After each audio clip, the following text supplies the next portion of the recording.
نحمده ونصلي ونسلم على رسوله الكريم اما بعد فاعوذ بالله من الشیطان الرجیم بسم اللہ الرحمن الرحیم شهر رمضان الذي انزل فيه القرآن هدى للناس وبينات من الهدى والفرقان صدق اللہ مولانا العظیم ببرکتہ ان اللہ وملائکتہ یصلون علی النبی یا ایہا الذین آمنوا صلوا علیہ وسلموا تسلیما اللہم صلی علی محمد وعلی آل محمد وبارک وسلم وصلوا علیہ۔ حاضرین و سامعین حضرات، آپ تمامی احباب اس بات سے باخبر ہیں کہ اللہ تبارک و تعالیٰ نے امت مسلمہ پر فضل فرمایا اور ہمیں رمضان مبارک کا یہ مقدس مہینہ عطا فرمایا۔ اس ماہ مقدس کے حوالے سے ہمارے ساتھ جناب محترم قاری لیاقت صاحب تشریف لائے اور انہوں نے کہا جی آپ رمضان شریف کے حوالے سے چند گزارشات جو ہے وہ پیش کریں اور اس کو ہم اپنے چینل کے اوپر لگائیں گے۔ تو حاضرین و سامعین حضرات، جو آیت مقدسہ میں نے آیت مقدسہ کا حصہ مبارک آپ کی سماعتوں کی نظر کیا ہے، اللہ تبارک و تعالی اس میں ارشاد فرما رہا ہے شہر رمضان الذی انزل فیہ القرآن ہدی للناس وبینات من الہدی والفرقان۔ فرمایا ماہ رمضان وہ ہے جس میں قرآن کریم اتارا گیا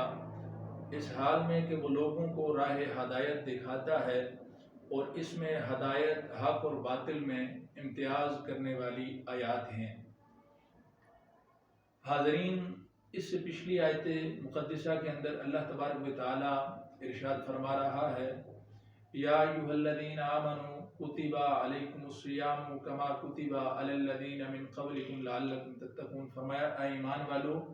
تم پر روزے فرض کیے گئے جیسے کہ تم سے پہلے لوگوں پر، پہلی امتوں پر فرض کیے گئے تھے تاکہ تم پرہیزگار ہو جاؤ، متقی بن جاؤ۔ حاضرین و سامعین حضرات، رمضان شریف کے فضیلت کے حوالے سے میرے آقا حضور کی ایک حدیث مبارکہ آپ کی سماعتوں کی نظر کرتا چلوں۔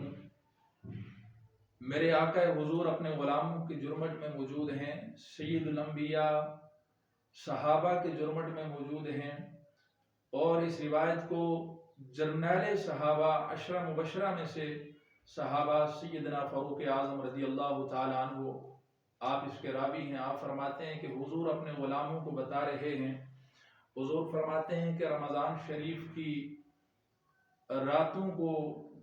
جب بندہ نماز تراویح کے بعد، نماز تراویح ادا کرنے کے بعد اپنے بسترے پر جا کے سوتا ہے اور اسے نیند آ جاتی ہے یا نیند نہیں آتی، وہ کروٹیں لیتا ہے، سائیڈ چینج کرتا ہے، تو فرمایا کہ اللہ تبارک و تعالیٰ کے فرشتے اس کے ہاں حاضر ہوتے ہیں اور حاضر ہو کے کہتے ہیں اے بندے اٹھ جا، اللہ تجھ پر اپنی رحمتیں نازل فرمائے، تجھ پر اپنی برکتیں نازل فرمائے، اٹھ کے اللہ کے ذکر میں لگ جا۔ حاضرین و سامعین حضرات، روایت کے اندر آتا ہے سرکار فرماتے ہیں جب بندہ بسترے سے اٹھتا ہے تو جس بسترے پر وہ سو رہا ہوتا ہے، کروٹیں چینج کرتا ہے، وہ دعا کرتا ہے اللہ تبارک و تعالی اس بندے کو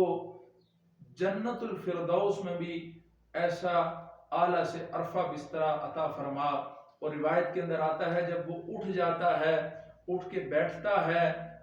پاؤں نیچے رکھتا ہے تو اس کے پاؤں دعائیں کرتے ہیں اللہ تبارک و تعالی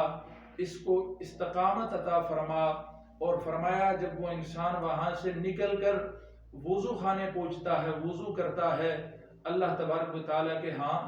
وضو والا جو برتن ہوتا ہے یا اس کے وضو کے قطرے ہوتے ہیں، وہ دعائیں کرتے ہیں اللہ تبارک و تعالیٰ تو اس کی قبر کو مزین اور منور فرما۔ حاضرین و سامعین حضرات، یہ رمضان شریف کی فضیلتیں ہیں اور میرے آقا حضور نے فرمایا، اپنی بات کو میں مکمل کرتا ہوں، آقا حضور فرماتے ہیں کہ جب بندہ روزے کی حالت میں ہوتا ہے اور وہ انسان جب دسترخوان پر بیٹھتا ہے اللہ نے اسے ساری نعمتیں عطا کی ہوئی ہیں، ساری نعمتیں اس کے پاس موجود ہیں، لیکن وہ کھا پی نہیں رہا۔ اللہ تبارک و تعالیٰ کے حضور جب وہ بندہ ہاتھ اٹھاتا ہے تو اللہ تبارک و تعالیٰ اس کی دعاؤں کو قبول فرماتا ہے، اور اس کے منہ سے جو بدبو آتی ہے، سمیل آتی ہے، اللہ تبارک و تعالیٰ فرماتا ہے یہ مجھے کستوری سے بھی زیادہ پسند ہے۔ تو اللہ تبارک و تعالیٰ ہمیں بھی رمضان المبارک کے تقدس کا خیال رکھنے کی توفیق عطا فرمائے۔ جناب محترم لیاقت صاحب، آپ کا بہت شکریہ، آپ تشریف لائے۔ اللہ آپ کو بھی دارین کی برکتیں رحمتیں عطا فرمائے۔